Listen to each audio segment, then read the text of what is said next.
బాబు, ఈ అడ్రస్ ఎక్కడుందో కొంచెం చెప్తావా? ఈ స్ట్రైట్ కి వెళ్ళి రైట్ కి తిరగండి. తెలుగు సార్ మీరా? ఆ, నన్ను గుర్తుపట్టలేదా సార్? నేను సార్ ఆసిఫ్ని మీ స్కూల్లోనే చదువుకున్నాను సార్. ఆ, అదే సార్, చిన్నప్పుడు చదువుకోకపోతే అడుక్కు తింటావరా అని తిట్టేవాళ్ళు కదా సార్. గుర్తొచ్చావు బాబు. బాగున్నావా? బాగున్నాను సార్. ఏం చేస్తున్నావు ఇప్పుడు? ప్రెసెంట్ బీటెక్ అయిపోయింది సార్. మంచి జాబ్ కోసం సెర్చ్ చేస్తున్నా. చాలా సంతోషం బాబు. కానీ చిన్నప్పుడే బాగుండేది సార్. ఏ బరువు బాధ్యతలు ఉండేవి కావు. చాలా హ్యాపీగా ఉండేవాళ్ళం. మీకు గుర్తుందా సార్, చిన్నప్పుడు నేను హోంవర్క్ చేయకపోతే మీరు నన్ను కొట్టేవాళ్ళు. ఏరా, ఇవాళ కూడా హోంవర్క్ చేయలేదా? చేపట్టు. గుర్తొచ్చింది. మళ్ళీ ఒకసారి సరదాగా నన్ను కొట్టండి సార్. అయ్యో వద్దులే బాబు. Please sir. చిన్నప్పుడు అంటే హోంవర్క్ చేయలేదని కొట్టేవాడిని. ఇప్పుడు నిన్ను కొట్టడానికి కారణం ఏముంది చెప్పు? ఇప్పుడు జాబ్ లేదు కదా సార్, అందుకని కొట్టండి.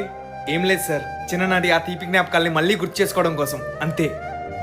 సర్లే, చేపట్టు.